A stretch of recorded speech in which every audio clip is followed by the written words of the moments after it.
नमस्कार। एक बार फिर हम मेंस्ट्रुएशन के चैप्टर पर आगे बढ़ रहे हैं और ये वीडियो नंबर 4 आपके सामने।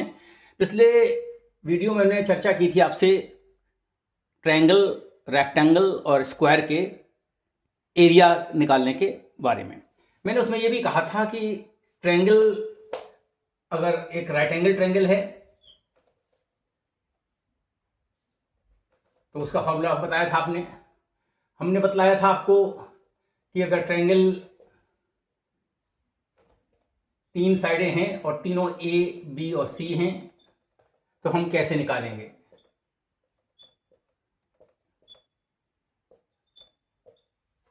ठीक है ना।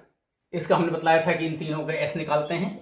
एस बराबर ए प्लस बी प्लस सी कर देते हैं, अपॉन 2 कर देते हैं। इसे कहते हैं सेमी पेरीमीटर। मतलब क्योंकि एबीसी अब जो जोड़ते हैं आप हैं तो ये पेरीमीटर, ठीक है, पेरीमीटर हो जाता है, परिमाप हो जाता है और इसका हाफ करते हैं तो सेमी पेरीमीटर हो जाता है। उसका क्या लगाते हैं formula, area equals to square root में S minus A, S minus B और एस माइनस सी लगाते हैं।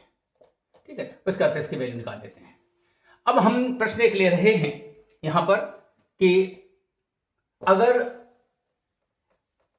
एक ट्रायंगल है, ठीक है, और मान लीजिए इसकी ये ए बी सी एक ट्रायंगल है, ए बी और सी, और इसकी सभी साइड क्या है, मान लीजिए एक्स है और एक्स है।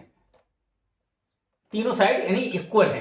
जब इक्वल होता है तो बोलते हैं समबाहु। सम माने समान, समबाहु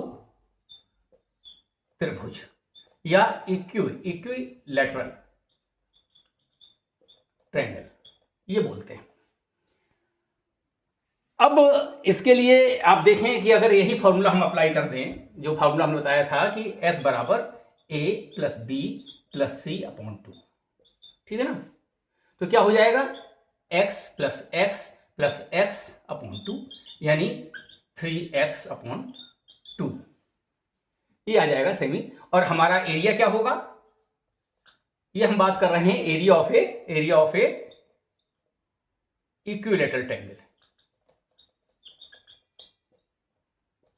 का। तो इसका क्या हो जाएगा, हमने बताया स्क्वायर रूट में S minus A, S minus B और एस माइनस सी का फॉर्मूला अगर आप लगाते हैं तो एस क्या हो गया आपका, स्क्वायर रूट पहले लगा लें, 3x अपॉन 2। यहां पर क्या हो गया, एस की value 3x upon 2 minus x. A की वैल्यू क्या है हमारी, ए की वैल्यू क्या है, एक्स है। दूसरा क्या हो जाएगा 3x अपॉन 2 माइनस एक्स, और तीसरा भी हो जाएगा 3x अपॉन 2 माइनस एक्स। तो आपको क्या मिलेगा, यहां पर स्क्वायर रूट में 3x अपॉन 2 मिलेगा, और आप यहां पर देखें जब एलसीएम लेंगे तो यहां 2 होगा और यहां पर 3x माइनस 2x हो जाएगा, यानी ये हो जाएगा x/2, और ये भी हो जाएगा x/2, और ये भी हो जाएगा x/2। आपको शायद इसको सिंप्लीफाई करने में कोई दिक्कत नहीं होनी चाहिए। तो आप देखें इसका क्या मतलब हो जाएगा, 3 ऊपर क्या है, सिर्फ अकेला 3 है, वो x स्क्वायर x और x की घात 4 हो जाएगा ये, और नीचे क्या हो जाएगा 2 2 4 2 8 2 16। तो अब आप देखें इसका तो स्क्वायर रूट निकलेगा नहीं, इसका कितना निकलेगा, एक्स स्क्वायर। तो यहां पर क्या हो जाएगा एक्स स्क्वायर, और यहां की इसका क्या निकलेगा बटे में 4, और यहां क्या निकलेगा स्क्वायर रूट 3, यानी ये हो गया, इसको लिख सकते हैं बराबर स्क्वायर रूट 3 अपॉन 4, और ये क्या है, एक्स क्या है, साइड है, साइड स्क्वायर।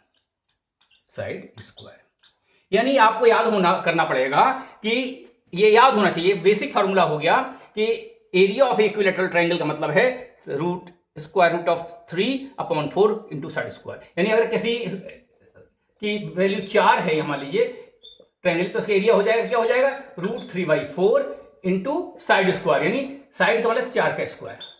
तो 4 का यहां से कटेगा तो ये 4 आ जाएगा, यानी 4√3 आ जाएगा।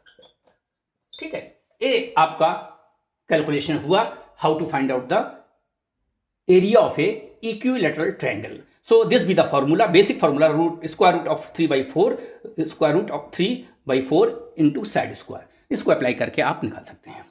हम अगले वीडियोज में कुछ और क्वेश्चंस के साथ आगे बढ़ेंगे। जुड़े रहिए, हमारे वीडियोस को शेयर कीजिए, लाइक कीजिए और चैनल को सब्सक्राइब कीजिए। बहुत बहुत धन्यवाद, आभार।